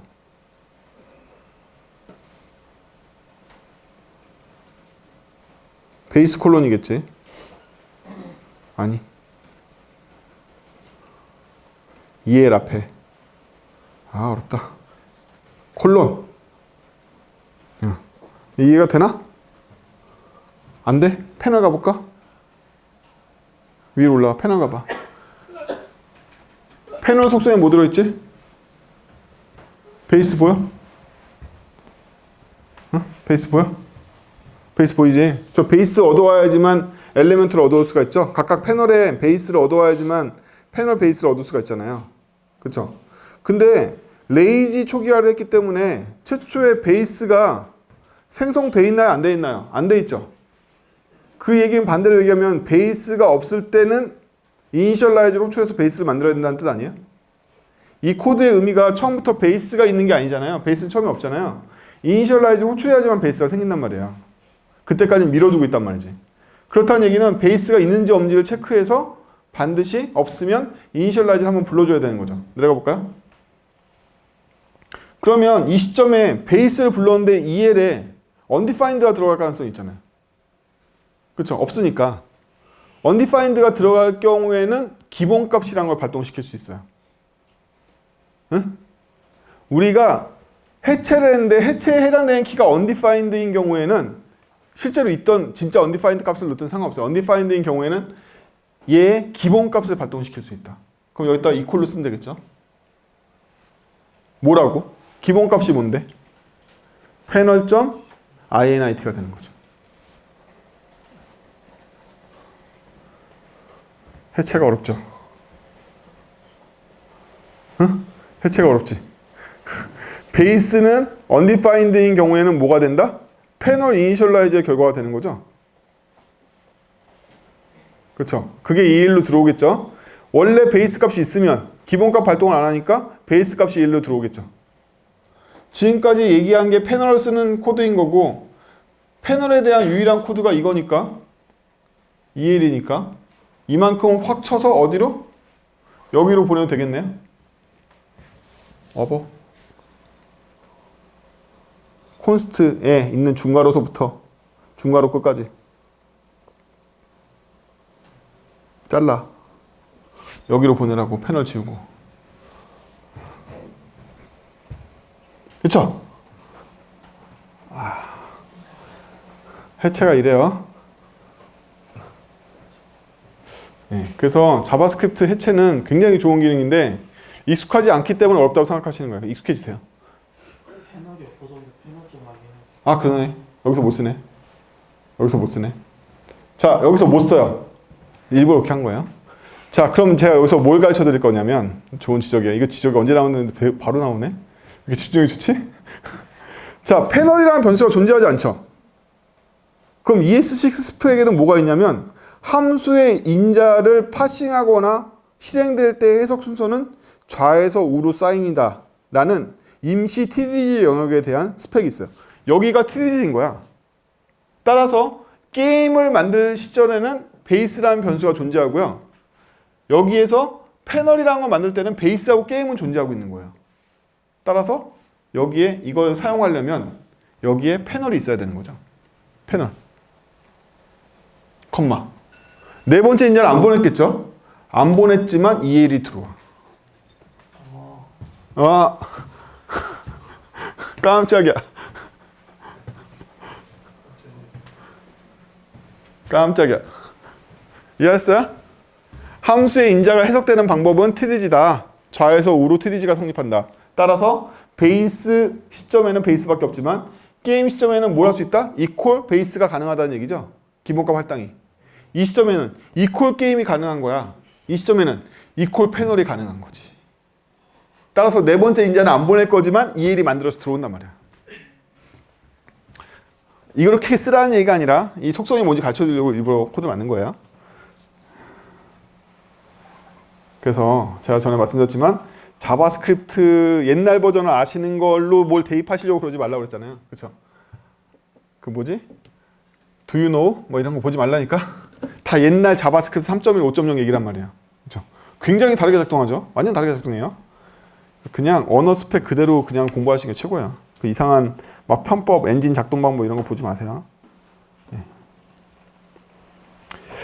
자, 이렇게 해서 정리를 좀 해보고 오늘은 좀 제가 일부러 섬세하게 ES6 이후의 문법을 좀 다뤄봤어요. 여러분 너무 문법을 모르니까 문법 알아도 아는 게 아니죠. 예, 그래서 문법을 좀 다뤄보고 어떻게 쓰는지도 좀 공부해보고 그렇죠. 이제 이렇게 만들었으니까 이 구조를 이용하면 여러분 나머지 채워가면 되는 거죠. 이렇게 해서 세트를 만들고 이거 왜 이렇게 만들었죠? 제가 add state에 펜을하고 얘를 뷰와 얘는 같이 움직이죠. 로직이 얘가 얘를 의존하고 얘가 얘를 의존하잖아요. 그쵸? 응집도를 높이기 위해서 같이 들어와야 되는 거죠. 기존 코드는 어떻게 됐어요? 기존 코드는 게임 만들고 밑에 패널 쭉 등록하고 있었죠. 근데 그거에 비해서 그 패널을 사용하는 코드는 어디 있었어요? 저 위쪽에 있는 게임 클래스 정의에 있었단 말이에요. 둘이 따로 놀고 있었잖아요. 그쵸? 코드 관리하기가 굉장히 어렵다. 응집도를 높이려면 변화율이 같은 애들을 묶어와야 돼. 그렇기 때문에 변화율이 같은 애들을 묶어온 거예요. 얘는 타이틀 문제 생기면 얘도 문제 생기고 얘도 문제 생기겠죠. 그렇죠? 예. 그래서 첫 시간에 배웠던 높은 응집도, 낮은 결합도. 결합도 엄청 낮죠? 뭐가 낮아요? 게임에서 다 외부 객체로 위임했으니까 얘는 더 이상 변화에도 굉장히 강하고 뿐더러 응집도는 되게 높지만 결합도는 굉장히 낮죠. 나중에 얼마든지 확장할 수 있어. 왜? 결합도가 낮으니까. 상태를 마음대로 추가할 수 있거나 웹GL로 바꾸거나 아니면 또 다른 게임의 스펙을 넣던지 네트워크를 연동하든지 다 때려 박으면 되는 거죠. 이제부터. 그거에 비해서 여기 다루고 있는 타이틀에서 클릭하면 게임의 스테이트를 바꿔줘. 이거는 누가 바꿨어요? 패널이 게임의 상태를 바꾼 거죠. 게임이 게임의 상태를 바꾼 게 아니라, 그쵸? 그래서 자기가 갖고 온 전략 객체들끼리 서로의 상태를 바꿔가면서 다른 객체를 교체하는 행위를 뭐라고 한다? 상태 패턴이라고 그래요. 상태 패턴과 전략 패턴의 차이는 바로 그거예요. 그래서 전략 패턴을 이용할 때 상태 패턴이 이 안에서 호스팅으로 바뀌는 경우가 있고요. 더 나아가서는 더 진보된 경우에는 상태 패턴이 알아서 상태 패턴을 바꿔줘요. 중간 호스트가 누구다? 게임이죠. 게임을 경유해서 게임의 상태가 바꿔버렸죠. 뭐래? 책 읽으라고 했어요? 책 읽어. 자, 그래서 오늘 같이 저랑 해보면 프로그램이라는 건 굉장히 섬세하게 나만의 언어를 만들어서 미래에 내가 주석이나 기억이나 암묵적인 컨벤션이나 이 팀의 규칙 같은 거나 다른 프로젝트에 의존하지 않고 심지어 테스트 코드에도 의존하지 않고 코드 리딩으로 내가 이걸 왜 썼지를 읽어서 알 수 있으면 돼요. 읽어서 알 수 있으면. 그걸 실현하는데 많은 기술이 필요한 것뿐이죠. 그렇죠? 좋은 코드는 읽어서 미래에 내가 오해 없이 이 코드가 무엇인지 인식할 수 있으면 된다. 그걸 위해서 많은 장치를 걸고 비용을 지불하는 건 가치가 있다. 왜? 나중에 클리어를 리셋으로 바꾸지 않을 테니까. 그렇죠? 나중에 클리어를 누군가 리셋으로 바꾸지 않을 거야. 명백한. 이거 겁나죠, 여러분들. 이거 바꿀 수 있어요? 위에 올라가 봐. 렌더. 여기. 이거 여러분 겁나죠? 못 바꾸잖아, 이거. 이거 누가 바꿔, 감히. 못 바꾸죠? 미래의 나라도 못 바꿔요, 저거는. 저 무슨 수로 바꾸겠어? 클리어 리셋으로. 안 바꾼단 말이죠. 반드시 코드로 대화하는 거예요. 코드로 대화한다. 이거 보면 렌더 서브 클래스를 만들려고 렌더 살펴보면 무조건 오버라이드 하지 않을까요? 그렇죠? 겁나잖아. 오버라이드 안 하면 안 될 것 같잖아. 그래서 이게 바로 함수를 이용하든 객체를 이용하든 자기 코드에 자기만의 언어를 만들어가서 미래에 자기가 코드를 보고 알 수 있게 해주는 과정이에요. 섬세하게 욕심을 내고 중복을 방지하고 코드를 안정적으로 짜가는데 열심히 경주하고 객체 지향은 뭘 도와준다? 역할을 분해해서 역할별로 책임을 나눠주는데 안정적인 타입형을 지원하기 때문에 타입 기반의 코드를 해주는 걸 굉장히 지원해주고 있죠. 수고하셨습니다.